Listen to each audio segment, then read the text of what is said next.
What's going on, everybody out there? It's Ron Brown, LMT, the People's Fitness Professional, aka Soul Brother number one, reporting for duty. And we got the brother Ahmed. Is that how you pronounce it?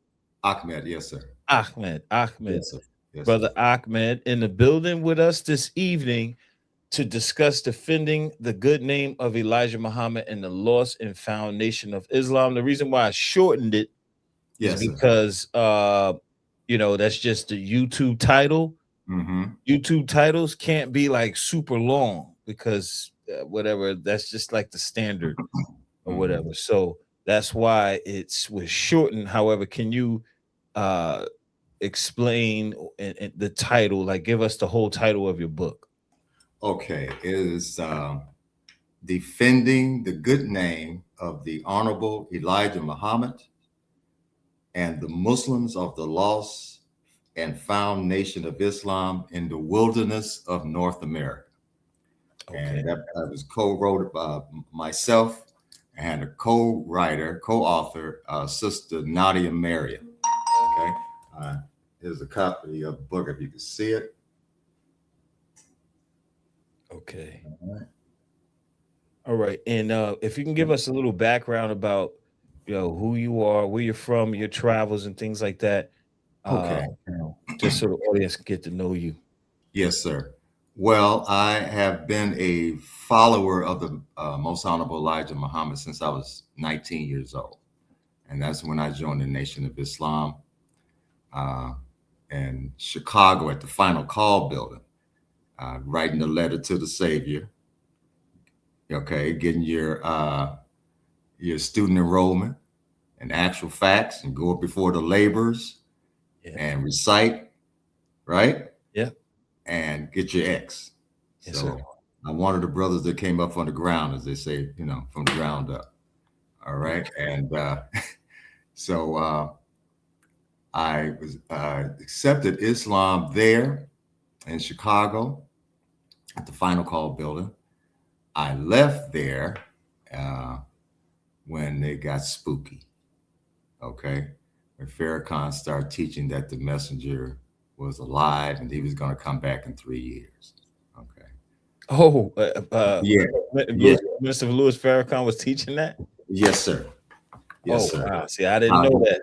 yeah, and the other reason I left for good, because it was, you know how you get that gut feeling like something ain't right, something's not right. It started out good, I'm a young man. I've always admired the Nation of Islam growing up in the Chicago area because I saw what the Honorable Elijah Muhammad did in Chicago as a child growing up. Mhm. Obviously, I'm in my mid 60s. So I saw the Nation of Islam. In other words, I saw Black excellence. And I knew he was indeed the messenger of Allah. The devil even said he was the messenger of Allah. Okay? Yes, sir. And the work that he did in Chicago area always had impressed me. So when I came of age, I accepted Islam. But what made me leave, uh, aside from the feeling I was getting, was it was a callback meeting after a broadcast that Louis Farrakhan did. At a callback meeting, and he held back, the registered Muslims. And during his callback meeting, in the speech he was giving, he admitted that he was the one that would make Malcolm's hypocrisy look like child's play. All right. He said that during the speech. Then he tried to clean it up by saying he changed. Okay. Started saying he was like Peter, who denied his Lord 3 times. He was in reference to him being away from the Nation of Islam for 3.5 years. Like I said, I'm a young guy. But when he said that, I automatically jumped up and walked out. I mean, if you're the one that makes Malcolm his hypocrisy look like child's play, Yeah. who are you? Right. Okay, who are you for real? So I left there and heard a speech by the minister John Muhammad at the Final Call building. I thought they were playing a tape of the messenger.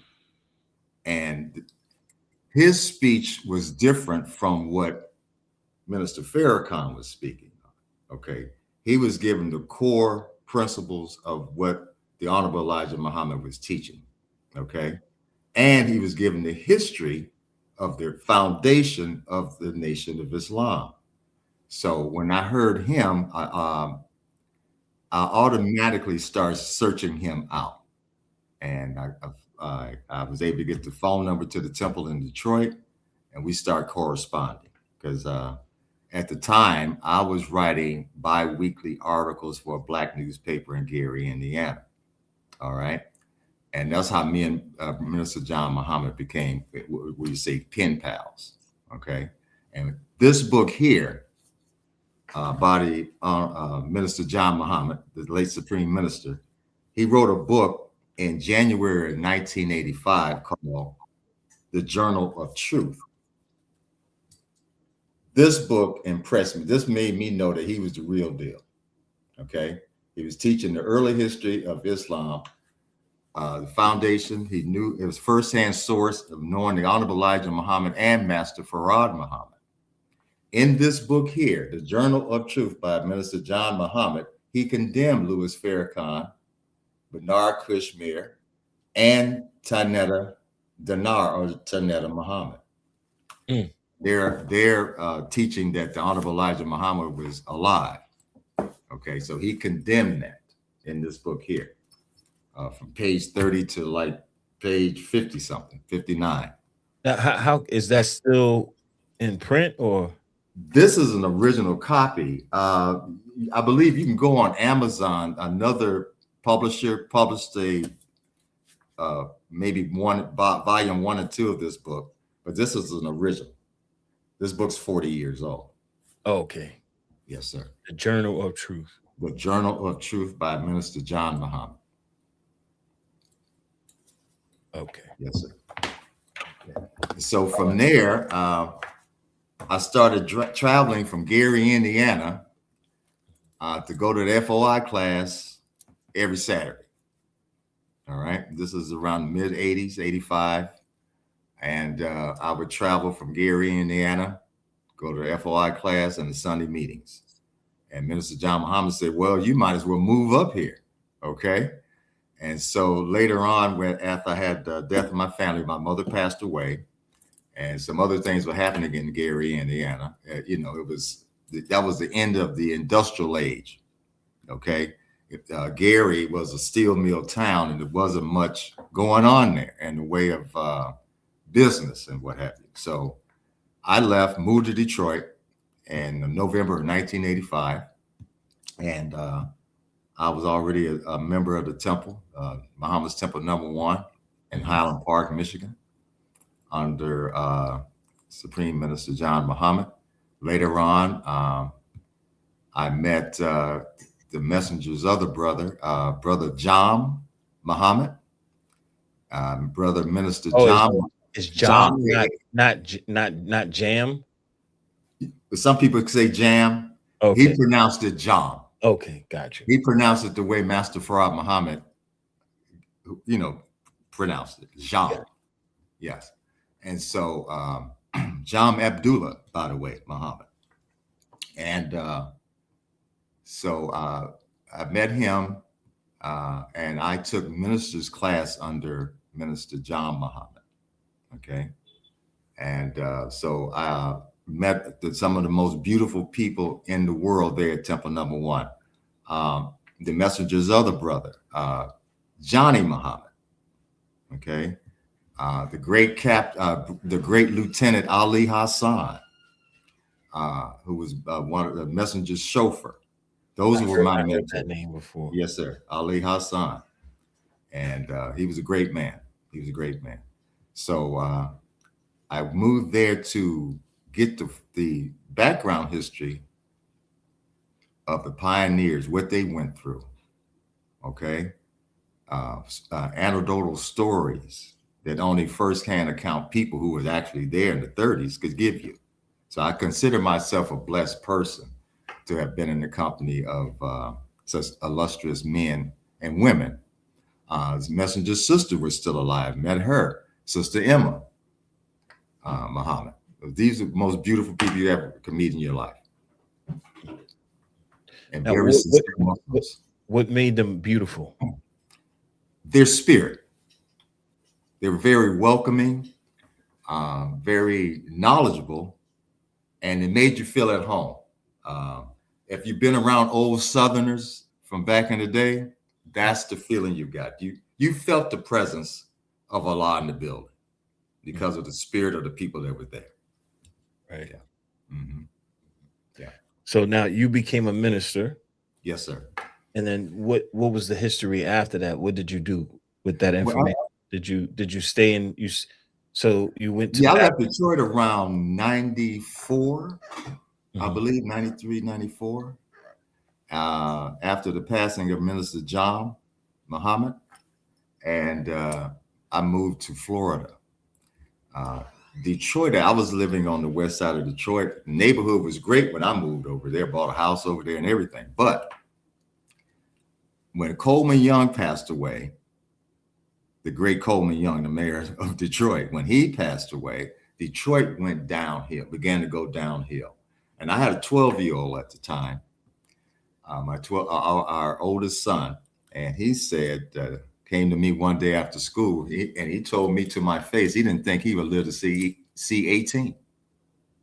Mm. Okay. So as a young father of 3 and a wife, I made the decision to come south. I was a part of that great migration in reverse. My parents and grandparents were a part of the great migration in the 20s, 30s, and 40s and 50s to the north, to Chicago and other places because of the opportunities. Right. Here I come going back south because of the I had more peace of mind. Okay, my children didn't have to look over their shoulder to ride a bicycle to school. You didn't see children riding bicycles to school in Detroit. Children were getting robbed waiting on the bus by adults and teenagers. So I didn't want to raise my children in that environment. So I came to Florida, and I used to do radio here in the local city where I stay for about 13 years. I would do Black history shows. Okay. Teaching Islam, but through history in an indirect way. Okay.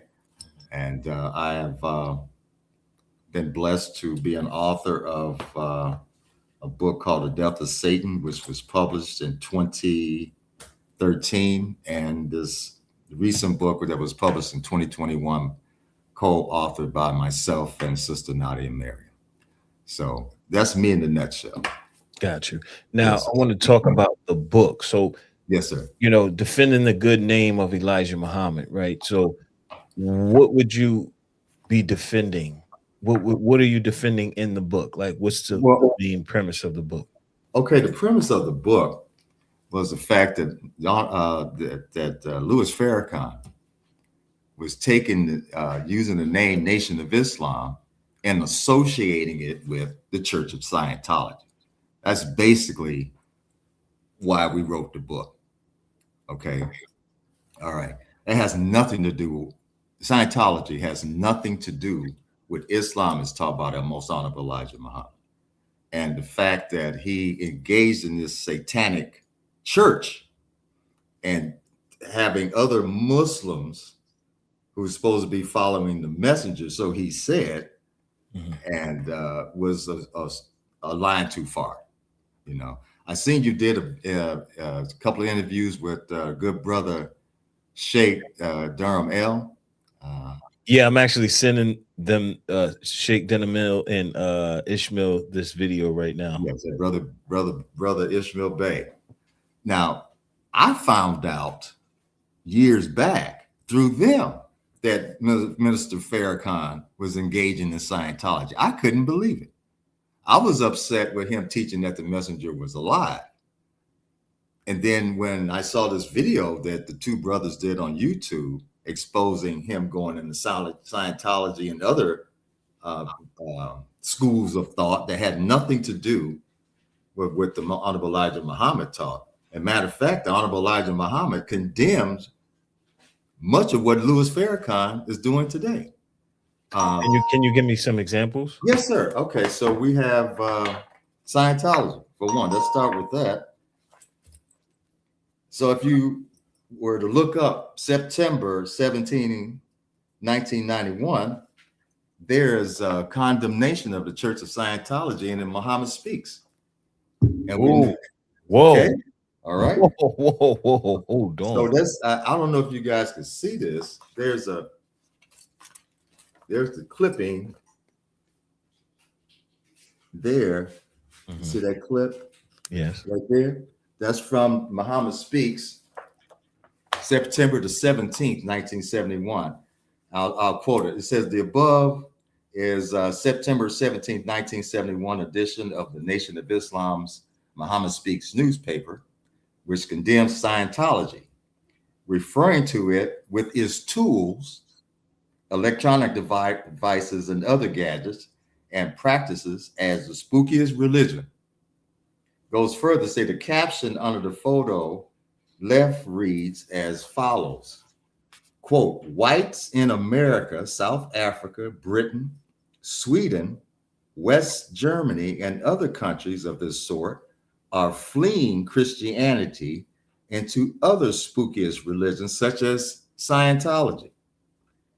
Reverend A. Moran left, and the Reverend K.J. Whiteman of New York are spreading this religion, which constitutes beliefs in ghosts, witches, spirits, and demons, but conceals this primitive mysticism behind pseudoscience and of the astrological sort. Electronic devices and other modern gadgets are used because these are felt to be the objects which whites have faith in today, end quote. That sounds like a condemnation to me of the Church of Scientology. All right. And the Honorable Elijah Muhammad also condemned Muslim black men going into Freemasonry. And Louis Farrakhan is a Freemason. Is he an honorable Freemason or is he a Freemason for real? Does it matter? Yeah, to me it does. Well, okay, I put it I'm like gonna tell you why. I'm gonna tell you why. Because okay, go ahead, brother. Because it's nothing for someone to say, all right, you're now a Freemason and put this on, and now you're an honorable Freemason. And then after that, you go home, you take it off, and you put it in the closet. Like, you know what I'm saying? Well, Not like he's going to meetings or anything like that. I mean, I don't know what he did. I don't know if he became an honorable Mason, but this is what I heard. But I don't know if it's right and exact though. If he is actually a Freemason or he was just put on some clothes. Okay, well, he has a whole lot of degrees here, up to 90-something degrees, and that's the order of members. Oh, really? Yes, sir. Oh, I had no idea. Okay, see, anything above 32 is honorary. Okay? That's honorary. All right. Let's see what the messenger said about Freemasonry, though. Okay. Okay. This is what we're talking about. Is what he's doing in line with what the Honorable Elijah Muhammad taught and Master Farad Muhammad. Gotcha. See, people have sometimes a lot of people got it backwards. They'll read what the messenger said and see if it matches up with their leader. Okay. Instead of seeing what their leader is saying and see if it matches up with what the Honorable Elijah Muhammad said, the messenger. Okay. Right. So we have here. To get what this is the Scorpion. Scorpio Ninja. Scorpio Ninja to get his status in the masonry. He has to attend many meetings. Yeah. Okay. So let's see what the Honorable Elijah Muhammad, let's see what the Quran says, and then let's follow and see what the messenger said. Okay. All right. I'm going to start with this part here. 90% of the ministers of the Protestant world are members of the Masonic order, and is something to be appalled at when you know what is going on in the Masonic Lodge, especially when we see that he is a Mason and a follower of the devil in their rituals. I'm speaking of the devils, the black preachers, the Catholic Church, the so-called holy and otherwise have their own form of worship of Allah, the black man, in such orders as the Knights of Columbus and the Order of Alhambra. That's a quote from the Honorable Elijah Muhammad. He's saying it's Satan worship or devil worship. All right. Right. The messenger condemned it as devil worship. Okay, let's go here. In the Holy Quran, it says the pagans, leaving him, Allah, call upon female deities. They call upon Satan, the persistent rebel. Now, if you notice in a lot of these secret orders, they have female deities. All right. Okay. And they call upon the devil. Let's see what the Holy Quran 2 and 102 says. All right. And they follow instead what the devils had recited during the reign of Solomon. It was not Solomon who disbelieved, but the devils disbelieved, teaching men magic, and that which was revealed to the two angels of Babylon, Harut and Marut. But the two angels did not teach anyone unless they say, quote, we are a trial, so do not believe by practicing magic. That verse condemns Freemasonry. All right. Who's the main character in Freemasonry is Solomon. Okay. And you see today, the Zionist Freemasons and the Christian Zionists are planning to blow up the Dome of the Rock and replace it with the third temple of Solomon. That's their plan. That's what this stuff going on over in the East is. Some of it was going on now. Okay. Okay. All right. So let's see what the messenger said about Freemasonry in clear terms. Quote, you black men don't need to join Masonry to become a Muslim. It is free. And why would you buy that or spend money for that which brings you no gain? Regardless to how high you go in Masonry, you're still a Negro. And you're not treated as equals to the white Masons. But if you accept Islam, you are forcing all to recognize you. Don't go buy any more Masonry. Come and accept free Islam. Okay? Now, Scientology is a pay-as-you-go religion. Oh, yeah. Freemasonry is a pay-as-you-go religion. Yeah. They say it's not a religion. Albert Pike said it was. Albert Pike, the writer of Morals and Dogma, stated that Freemasonry is not a religion, but is religion. That was to them. Yeah. Okay. All right. Also, the messenger said this. I want you to remember at all times that you are not the goat. It is the white man who is the goat. Remember at all times that you are no brother with them. Remember that. What's the symbol of Freemasonry? Symbol of Freemasonry is the one of their symbols. Compass. The goat. Okay, I was thinking about the square. No. Here's the goat with the square on the side. You see that? Okay, yeah. All right. That's their symbol. Let's see what Jesus said about it. Okay? Isa, may peace be upon him. He says, when the Son of Man comes in his glory and all the angels with him, he will sit on his glorious throne. He will separate the people one from another as the shepherd separates the sheep from the goats. He will put the sheep on his right and the goats on his left. Matthew 25, 31 and 33. We want the right-hand path. We don't want to be on the left-hand side. Okay? All right? Okay. The Freemasons call themselves goat riders, right? They Uh, built it. Yeah, yeah, maybe yeah. I don't I'm remember telling you. that. Yeah, they telling you. You see this placard? This is a day after he came out as a Freemason.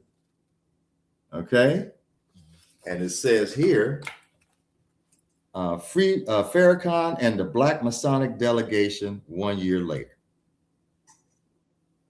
All right. Here's someone. This is something that I heard before Mm-hmm. because the messenger said he was a Mason himself. The audio is on YouTube, and then they go No, to no. just add. Okay, let's do the whole quote. Don't just take part of that quote. The Honorable Elijah Muhammad said, "I too was a Mason until I became a Muslim." Was and what's reading is fundamental. Was until. Okay, I just read you where he's condemning it. Mm-hmm. After he learned about it, after he became a Muslim, he had supreme. He was taught supreme wisdom. What you need to be a Mason for? You got supreme wisdom. Right. You saying supreme wisdom is not enough? Right.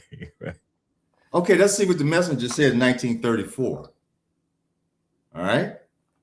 Right. These same strangers take our emblem of Allah and the knowledge of his temple, which Solomon, your own black brother Muslim, gave you as a warning. They sell it to you after diluting and changing its name from Islam, freedom, justice, and equality, to Freemasonry. But it is not Freemasonry. Here it is free by Masonry, B-U-Y. They changed the name Muslim to Mason, and none must be called Muslim under Masonic law until he pays a great sum of money for the 33rd degree. What would the price for the 360th degree, which is a whole circle? End quote. Honorable Elijah Muhammad, Final Call to Islam, August 25, 1934. He just told you don't buy no more Freemasonry and other quote. Okay. Then he's saying you let these strangers say you back something that's been diluted. They changed the name from Islam, freedom, justice, and equality to Mason. Okay. A Shriner years back was quoted as saying, little boys play cops and robbers, but Shriners play Muslims and infidels. Hold on.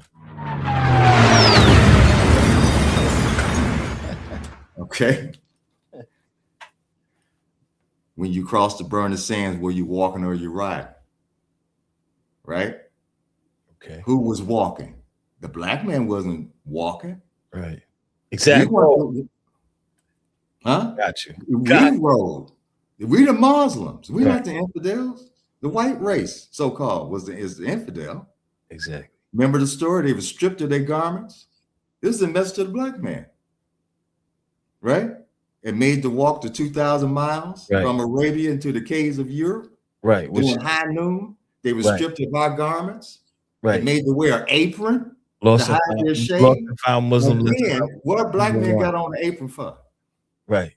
What'd you wear an apron for? Why? And you have the supreme wisdom today. That's the point. What did the messenger teach? See, Farrakhan knows this. If there's a speech that he gave back in 81, when I knew he was a Freemason, when he spoke in front of them. Did you ever listen to that speech? Mm-hmm. Oh, no. I'm sorry. Say Say that one more time. Louis Farrakhan gave a speech, I believe it was in 1981 or 2, in front of the Freemasons. Okay? Mm-hmm. All right? Listen to that speech. That's when I knew he was a Freemason then. Okay? He broke down each degree. But he didn't invite them to Islam. Okay? He did everything but that. All right. So we have here about that apron, right? I asked Mr. Farrakhan, why the apron, Mr. Farrakhan?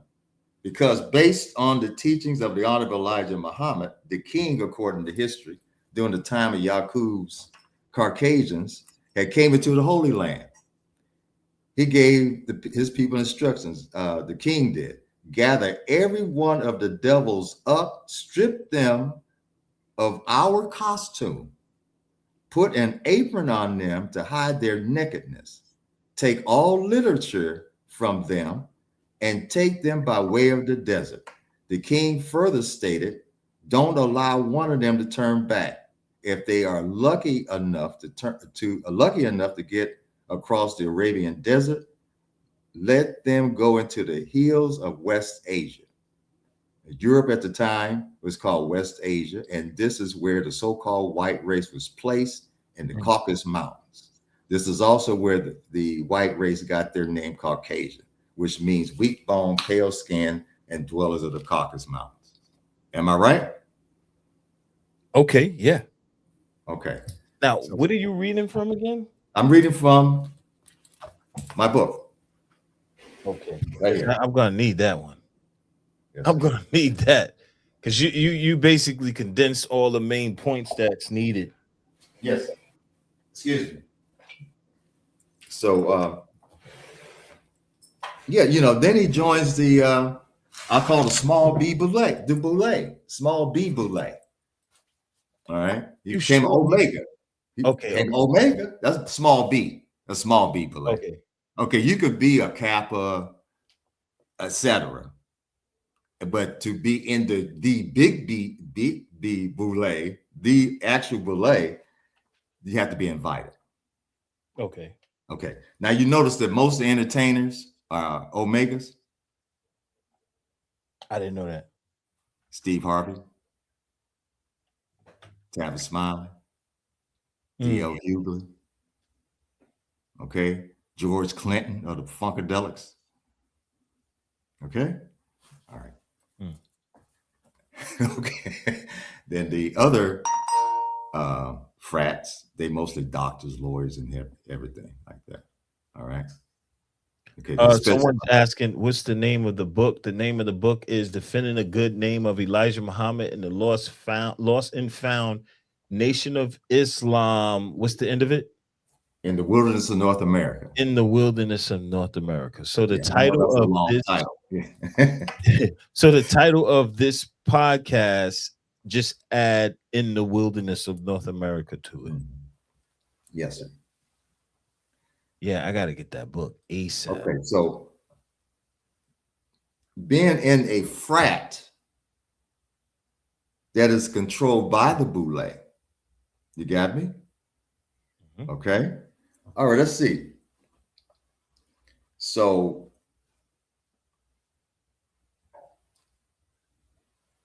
the Boule is basically Black Skull and Bones. Okay, it was based on the Skull and Bones. The late Steve Coakley did a great job at breaking down and exposing the Boule. All right, the Boule, we didn't catch up. The common Black folks didn't catch up with who the Boule were until the early 90s.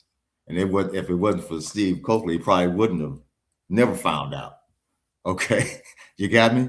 That's how, they were really, that's that old Black money. You got me? Sure. Okay. Yes, sir. So I have a quote from Leslie Terry. Said the Boule was created to keep Black professionals away from Marcus Garvey. Okay, yes. Say that one more time. We gotta hold on. We need sound effects for that. Yes.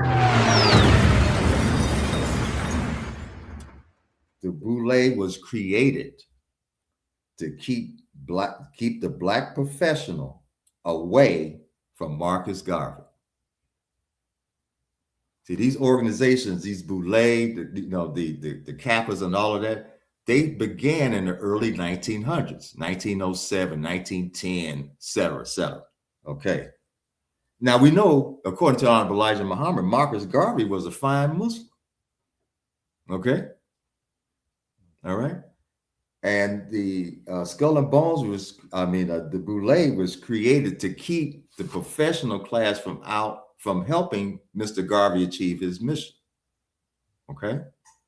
They're the 10%, 10 percenters. That's part of that 10%. Okay? Mm-hmm. So it goes here.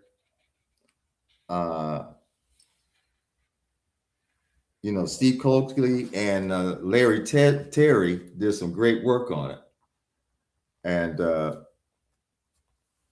Mr. Terry has another quote from Mr. Larry Terry. He said the Boule serves the satanic, mostly white global elite. As long as the black member conforms to the rules, the riches will be in abundance. If not, down comes the hatchet. Blackmail is a part of the deal. This Masonic secret society has a pyramid style like all the rest. The lower ranks are kept from knowing what the upper ranks are doing, end quote. What's a Muslim leader doing being associated with that? You understand? Can't straddle a fence. Can't serve two masters. Okay? How you going to serve Baal or Jabulon or Lucifer and serve Allah at the same time? How you don't do that? You can't. Right. All right? Didn't the Bible tell you can't serve two masters and end up hating one and loving the other? Yeah. Yeah. You hear that all the time. Yeah. That's true. That is true. And see, each of these secret societies have a female deity. Freemasons have a female deity. The Boule has a female deity. This is their symbol. A female sphinx with her paw on the Grecian urn. Okay? All right?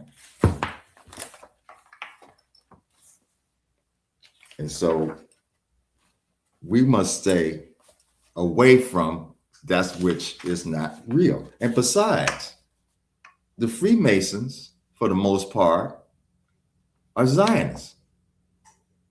Okay? There was a ruling in 1978 that came out of Arabia that said if you join the Freemasons, knowing what they are about, I'm paraphrasing the whole document because it was a long document, says you are an infidel if you join them. There was an official ruling that came out of Arabia in 1978. Okay? So here's another one. The Honorable Elijah Muhammad said this. He said, though real Islam is not practiced in this secret order, it is made a farce. The first 3 degrees are based on of the whole. They are full of significance pertaining to the robbery and murder of the valuable member of a significant temple and friend of the wisest king who ever lived. Islam is free. You do not have to buy Islam. It is free. Islam is the salvation of the black nation and the only way out for the so-called American Negroes. Islam means submission to the will of Allah God. What greater religion than a religion that demands us to submit to the will of Almighty God, Allah? The number one principle belief in Islam is the belief in one God. This is not the teachings. Is this not the teachings of the prophets of old, from Abraham, Moses, Jesus, and Muhammad, end quote. Okay? You say, why you getting into a pay-as-you-go religion? When your religion, which is our nature, Islam is our very nature, according to the Holy Quran 30 and 30, why are you buying a watered-down version of you? Okay? And they're using it against you. Okay? If you read the Rosencrantz, the white man has known man as God for a little minute now. Okay? All right? He had us all spooked up for a while. If you read the Rosicrucian and their definition of God,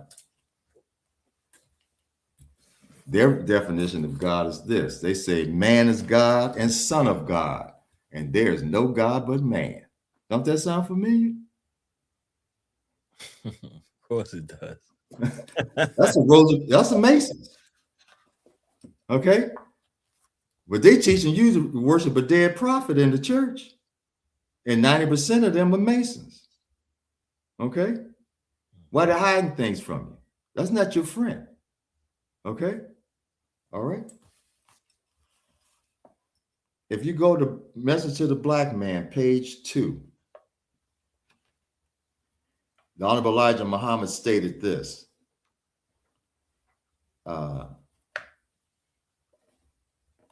Such teaching as a mystery God, that God is a mystery, makes the prophets' teachings of God to all be false. Then he goes on to say this. According to Allah, the origin of such teachings as a mystery God is from the devils. It was taught to them by their father, Yaqub, 6,000 years ago. They know today that God is not a mystery, but will not teach it. He, devil, the god of evil, was made to rule the nations of the earth for 6,000 years. And naturally, he would not teach obedience to a God other than himself. End quote. That's from page 2 of Message to the Black Man. The Rosicrucian say, man is God, son of God. There's no God but man. Man, we're the man. He's mankind. Okay? That's what he was talking about. That's what they're talking about. The messenger said they have their own form of worshiping Allah, the black man, in secret. Okay? But they ain't going to tell you. They want you to pray to the prophet Jesus, and he's buried under the Mosque of Omar in Jerusalem. He ain't coming back. The messenger told us where he was buried. Okay? These people have known that for quite a while. But it took the Honorable Elijah Muhammad and Allah himself to tell us the truth. We have the supreme wisdom. I think the supreme wisdom, which is supreme, is enough. We don't need the Freemasons, Scientology. We don't need to be hanging out with the Moonies. Okay, Farrakhan was hanging out with the Moonies in the 80s.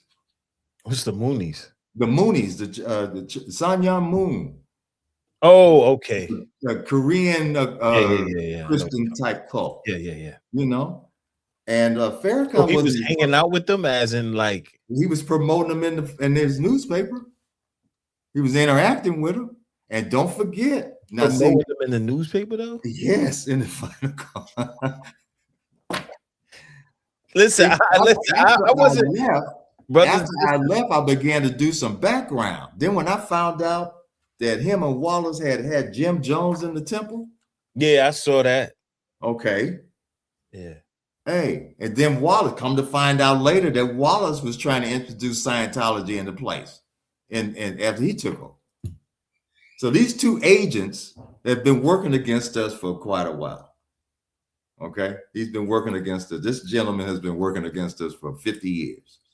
All right, teaching other than what he should have been teaching, which was Islam. Let's talk about according to what you know and what's in your book, why do you think, as you said, he went against the teachings or against us? I think, and many of us who have sat back and watched his movements from the 50s onwards, from 1955 onward today, I believe he was planted in there back then. You know, he's an entertainer. He's an actor. Well, I thought he was just a musician. He was also an actor. He was also an actor. He was Harry Belafonte's understudy. Really? Yeah. Yeah. Harry Belafonte, wasn't he part of the Hollywood crowd? Sir? Doesn't Harry wasn't this is something I heard, or maybe something like that. But Harry Belafonte, wasn't he Boulay or part of something. Probably. Probably. Yeah. Probably. That was that Hollywood crowd, brother. Sidney Poitier, Yeah. you know, they were promoting integration in the film. You see how they were moving? Okay. All right. They took the brothers from the Caribbean, overlooked the foundation of black actors and made them the big stars. You got me? Okay. Where's Farrakhan from? He's from Caribbean birth, heritage. I thought he was born he was born and raised in the Bronx. Yeah, he's born and raised there, but his background is Caribbean. His Like his mother from mom and dad. mom and dad. His father was a Jew, Portuguese Jew. When Farrakhan went down to Jamaica years back to the 300-year-old synagogue in Jamaica, the 300-year-old synagogue in Jamaica. Okay, they were slaveholders, right? The synagogue in Jamaica is 300 years old. Right, but here's a point that somebody just made. St. Kitts. Yeah. Okay, his mom probably some St. Kitts. St. Kitts. Okay, so his mom, yeah. Okay, so he's there sitting up on the dais with the rabbi, and they both have on a yarmulke, and they're wearing the same green tie. Okay, and he, doing that visit, he acknowledged that his father was of Portuguese Jewish descent. Okay. Wait. Okay, so where do I find that right there? Prior to Google Farrakhan's visit to 300-year-old synagogue in Jamaica. Probably early 2000s. Now, Scientology, L. Ron Hubbard, he was a black magician and a hypnotist, right? Yeah. He was a part of the, also with Jack Parsons, the other Satanist, and Aleister Crowley. Right. Right? Yep. Okay. We know L. Ron was a racist, right? I didn't know that. Yeah, he was racist. He was very racist. Very racist. Okay, but let's let me read something right quick. L. Ron Hubbard Jr. L. Ron Hubbard's eldest son. He changed his name to Ronald the Wolf. And he stated in the mid-1980s that his father, L. Ron Hubbard, had been, quote, deeply involved in the occult or the hidden and black magic. He also stated that, quote, after Aleister Crowley's death in 1947, it was a pivotal event that led Hubbard to take over the mantle of the beast. See, Aleister Crowley used to call himself the Great Beast and used to sign his name 666. Okay, and he was the most evilest man in the world at the time. They called him that. His own people called him the most evil man in the world. So he had to be evil. Mm-hmm. Okay, the devil calling you evil, and you a devil? Yeah. That's an evil joker. Okay, and so it goes on. The Wolf claimed, quote, black magic is the inner core of Scientology. He went further to state that my father did not worship Satan. He thought he was Satan. This is that science fiction writer who wrote the book Dianetics. Okay, which ain't nothing but he based the fake religion of Scientology on that book. All right. And this man thought he was Satan incarnate, the beast, taking over the mantle from Crowley. Okay? So if you're a Muslim leader, why are you associating with the Church of Satan, which is all Scientology is. Okay? I'm going to read a little further. See, Aleister Crowley and, Jack Parsons and L. Ron Hubbard perform a black magic ritual. They were trying to bring in, they call it the Babylon Rising. Okay? And I'm going to read this here. The operation was formulated to open an interdimensional doorway, rolling out the red carpet for the appearance of the goddess Babylon, spelled Babylon. Okay, Babylon, in human form, employing the angelic language of the Enochian calls of the Elizabethan magus John Dee, and the attraction of the sex force of the duo copulation to this end. The Babylon working itself was preparation for what was to come, the Thelemic Messiah, to wit, Babylon incarnate as a living female, there go that female deity again, okay? The Scarlet Woman as consort to the Antichrist, the bride of the beast 666. In effect, Parsons also claimed the mantle of Antichrist himself. He did. He changed his name to the Jaw. It goes on further. Without the Scarlet Woman, the Antichrist cannot make his manifestation. The eschatological formula must first be complete. With the magical rites of the Babylon working, it was Parsons' goal to bring on the apocalypse. And this is who L. Ron Hubbard was hanging out with. Okay? They working this magic ritual together. This is the same guy that goes on to start the Church of Scientology. His son already told you he was a black magician. He thought he was Satan himself. Okay? He knew he was the devil. He was acting upon it. Okay? So the very roots of Scientology can be found in the female deity Babylon. Okay? And if you look close at Aleister Crowley's cross, Aleister Crowley had his own tarot card deck. Okay, you could pull it up. And if you look at his tarot card, cross card, you'll see the Scientology cross dead center. Hold on. Mr. Michael Luma, pardon me? I got to see this. Yeah, bring up that Aleister Crowley's, let me see. I have a picture of it here. Excuse me.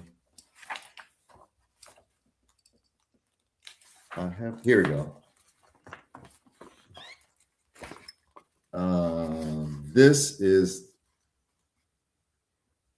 Aleister Crowley's tarot card, that cross. Okay.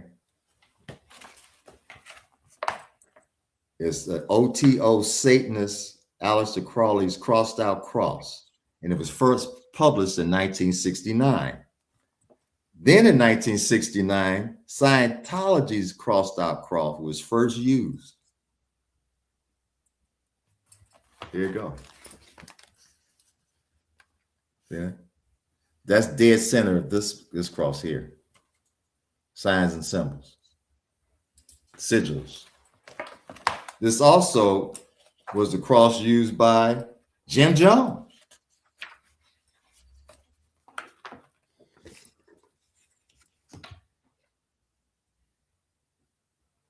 People's Temple, Jim Jones.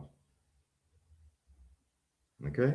Jim Jones came out of the Father Divine cult and tried to take it over.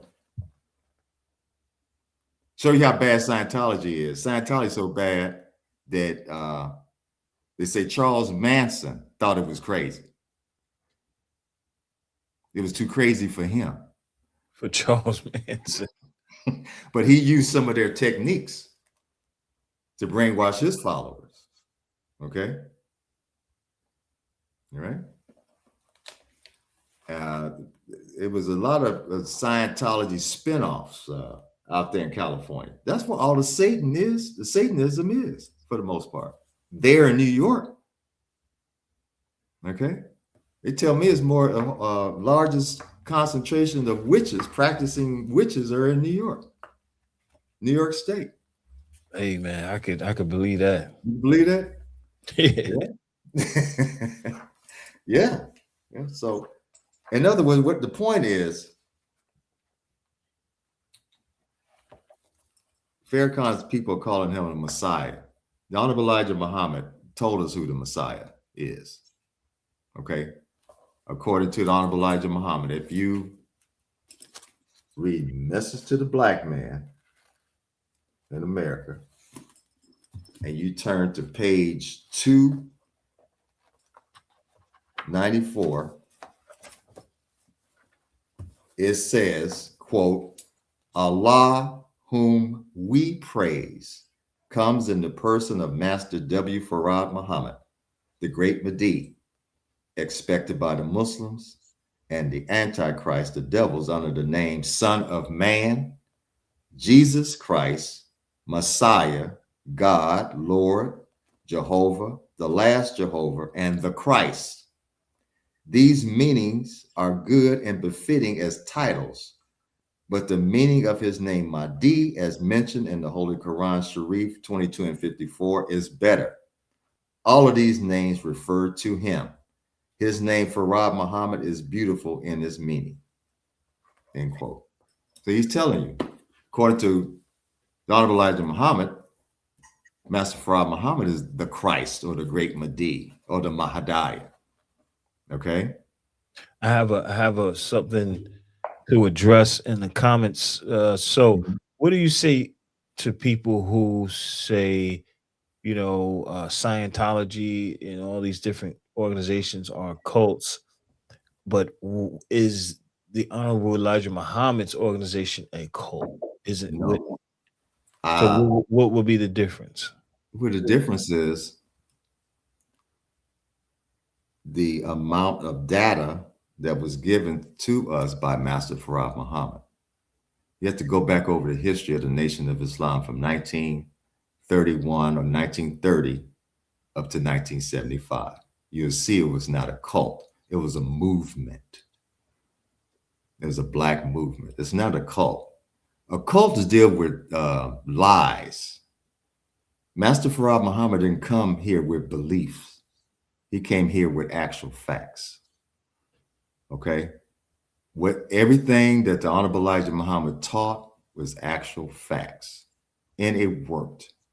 It was able to elevate our people here in this country.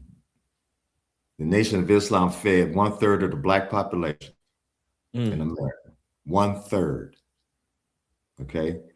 And another reason is not a cult. Cults are government backed. All cults are part of intelligence operations. Mm. Most of these cults popped up to keep people away from the Honorable Elijah Muhammad. Father Divine. Okay, he had an integrated cult in the 1930s, and his house was down the street from President Roosevelt. In the 30s, who you think was backing him up? All Nation right. of Islam. No, the Nation of Islam wasn't backing up Father Divine. White man's backing Father Okay, Divine. yeah, We pardon. had an integrated cult, white and black. In 1930s, integration was illegal. Wait a minute. So Father Divine, I don't see. I'm not so young, but Mhm. I'm 45. So a lot of the history I don't know. Yes, sir. You see, so mhm. Father Divine was he called himself God. Okay, he was married to a black woman. She passed. Then he married this wealthy white woman. Okay, he was the only one in his organization that was married. The rest of them had to remain celibate. even if they came in there as married couple. Mm. Okay. All right. That's why the movement died out. They didn't produce any more followers. Okay. And Jim Jones tried to take over that organization. Another government plant. Okay. Jim Jones, Church of Scientology. Okay. The other cults that was prevalent in the 60s and 70s and 80s, they were all backed by the government. You can look that up. The Nation of Islam doesn't have government backing from its start up until 75. That was an organic Black movement, an organic Islamic movement, period. That produced tangible results. Schools, Can't deny that. nationwide school, bank, international shipping. Wait, hold on. I gotta say this. The brother Mhm. in the comment that says Elijah Muhammad was funded by H.L. Hunt. No, no, no. And you dig further, they have a quote from H.L. Hunt, and he denied that himself. Black people funded the Nation of Islam. Black people funded them nickels and dimes, them quarters, okay? Funded the Nation of Islam. It was organic, period. All right? Once the messenger was released from being a political prisoner all through World War II, okay? Then he shows back up a few years after that and speaks at the Uline Arena in Washington, D.C., and the devils had to roll out the red carpet and escort him there because they realized they already knew who he was. Okay? They didn't want him out on the street preaching Islam during World War II because he was teaching us to stay out of the white man's army.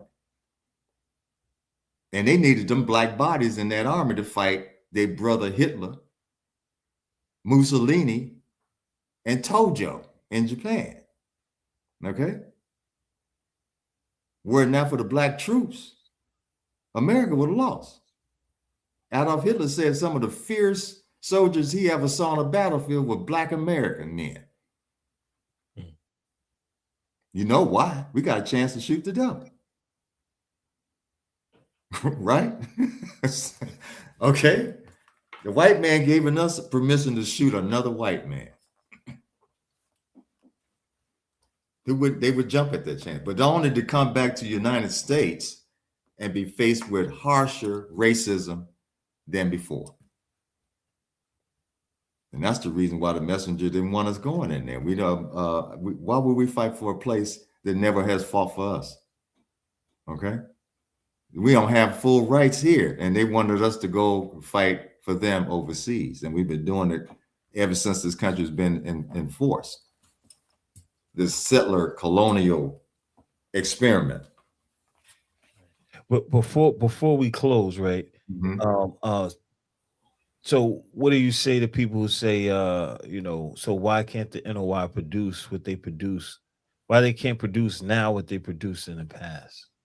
Well, you've had 50 years of confusion. Okay, divide and conquer. All right, 50 years of confusion. And for the past 50 years, that has slowed down our progress.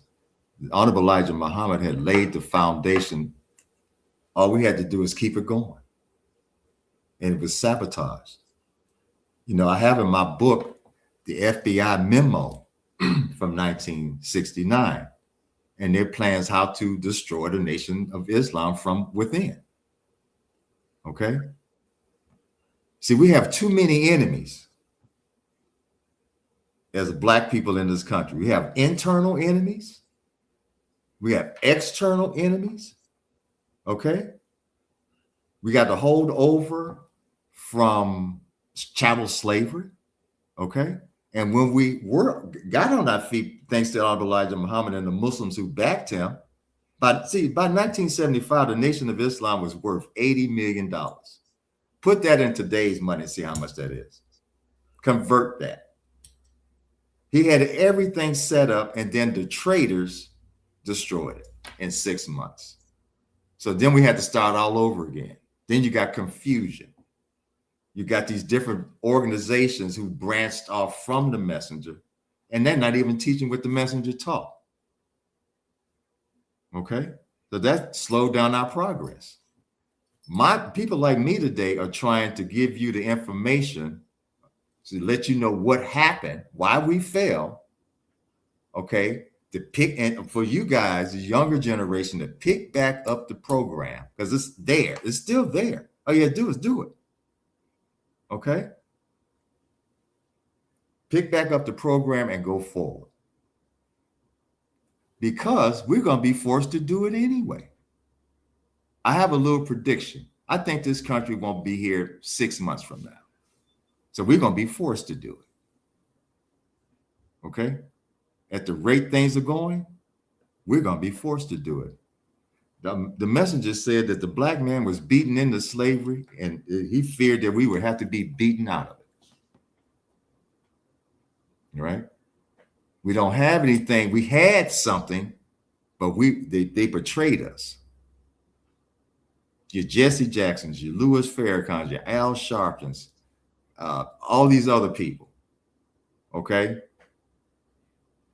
They broke the unity. Each wanted to be their own little chief. And that's what been happening for the past 50 years. Then you have this small little group of people like myself saying, hey, let's go back to the basics. Let's go back to this. Let's go work this program, okay? I mean, Louis Farrakhan, he has a lot of men and women and a lot of resources. How come he didn't do it? Look at Chicago. Look at the surrounding area around that mosque. That shouldn't look like that. It didn't look like that under the messenger. Okay? That's the people who's been saying they're leaders for the past 50, 60 years, hold them accountable. Okay? Then go back to the lab, study what worked, and do it. That's my advice for the younger people. I'm in my 60s. Okay, I've been spending half of my life trying to clean up the mess that the second uncles left behind. You know about the lessons of second uncle and the problem book? No. Yeah, problem number 6, I do believe. The second uncle was a robber. He robbed the third uncle of his atmosphere. I'm the third uncle. One of the third uncle. I'm the third generation from the great Mahdi coming. The first uncle, second uncle, third uncle.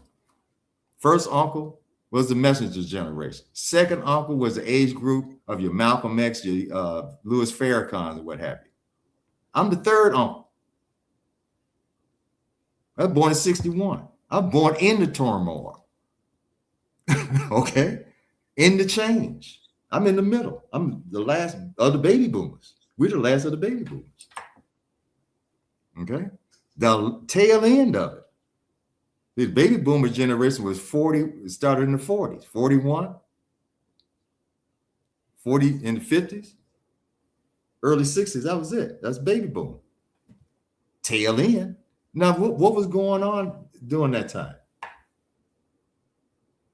Okay? A whole lot. So much history in that. So much was going down. Yeah. Okay, then by the time I'm in my teenage years, I'm asking questions. Who am I? Why am I here? What's going on? You know, all right? Formative years. Mm-hmm. I'm looking around. Things are falling apart by the time 1975, 1976 come. But I remember not too long ago what things were booming. Black people were fighting, standing up, being conscious, in unity.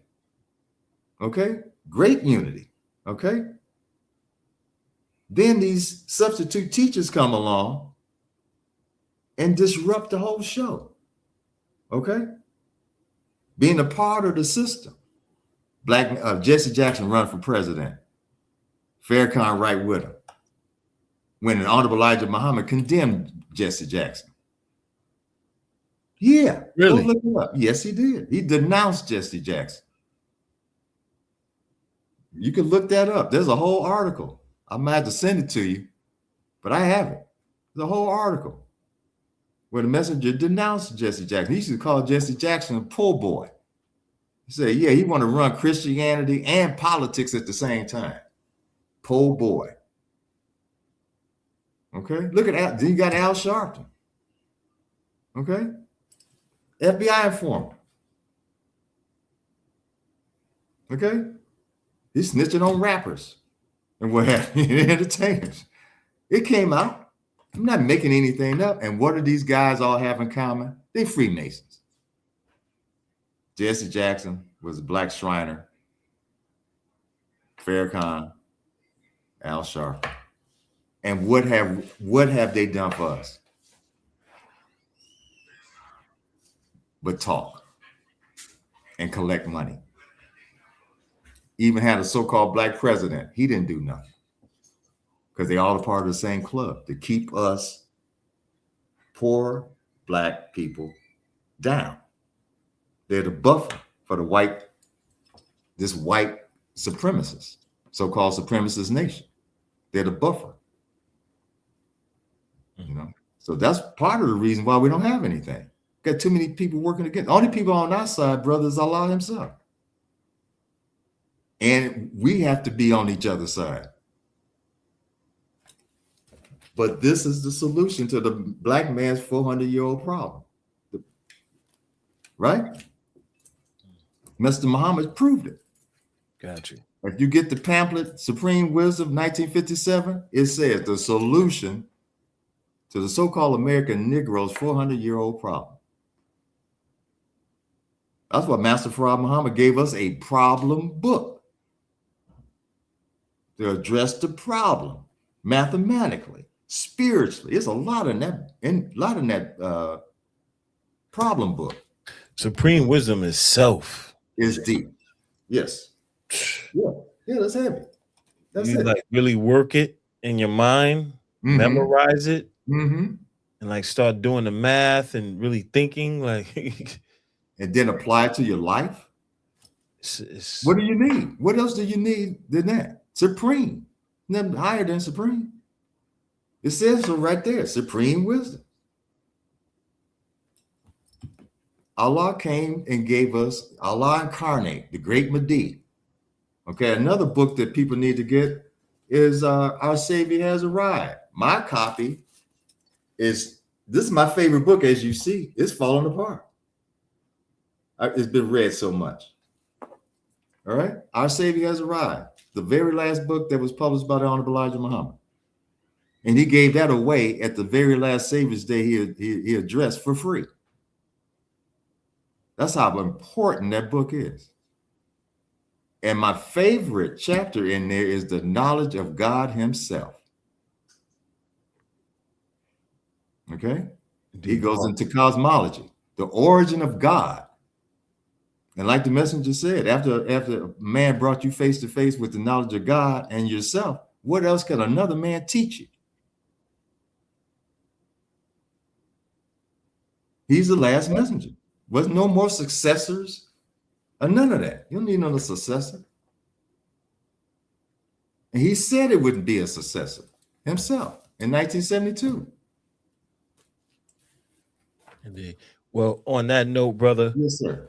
I want to close out. Is there anything you want to? I would like to have you back again, brother, because there's so many points you touched on. I want to like go deeper into, like I want to talk about not only Our Savior Has Arrived, which we just did a podcast on that recently.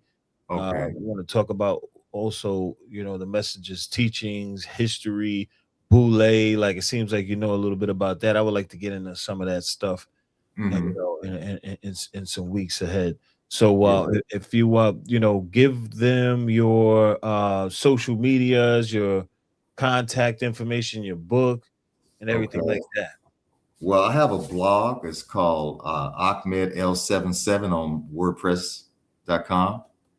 And I have a lot of articles, a lot of videos that I've co-produced with some colleagues, and you can go see that. That's Ahmedel77, WordPress.com. Then I have my book here that we've been discussing, co-written by Sister Nadia Mariam and myself, which is Defending the Good Name of the Honorable Elijah Muhammad and the Muslims of the Lost and Found Nation of Islam in the Wilderness of North America. My first book that you can find on both books on Amazon. This is The Death of Satan. I published this in 2013. 20 years worth of my research is in this book. Okay. So both of those books can be purchased on Amazon.com. Right. And brother, I appreciate your time. And it's been real good, but it's been a lot of fun. You're doing a good job, brother. You're doing a very good job. You had some very good guests on. I've caught some of your podcasts, earlier podcasts. Yes, sir. You interview very well. You put people at ease. It's just like we shooting a bobo. You know what I mean? It's talking. It's talking to two brothers. Just having a good conversation. Exactly. And I like the spirit of the show, and I want you to keep up the good work. And may Allah continue to bless you. Thank you, brother. Yes, on that note, thank you for everybody. Thank you to all the viewers. Like, comment, share, subscribe. Don't forget super chat. We're trying to build this program bigger. We don't normally ask for money, but we got to start asking for money. Everything real, right? Yeah, for real. so super chat. You can super chat even when we're not online. Also, Cash App, NYP Talk Show. Cash App, NYP Talk Show. That's the Cash App. Peace to everybody. See y'all next week. Peace. Walaikum salam. Peace, family. Welcome to NYP Talk Show. This is more than a podcast. It's a conscious platform rooted in truth and culture. From the 5% Nation, Nation of Islam, Moorish movement, and Masonry. Our mission is to reclaim our narrative and uplift the African diaspora with real stories and real conversations. Support us through super chats during live shows, donations on Cash App, GoFundMe, Patreon, or Buzzsprout, and by repping our official merch, available on our website and right here on YouTube's merch shelf. Every dollar, every super chat, every hoodie builds the movement. This is NYP Talk Show.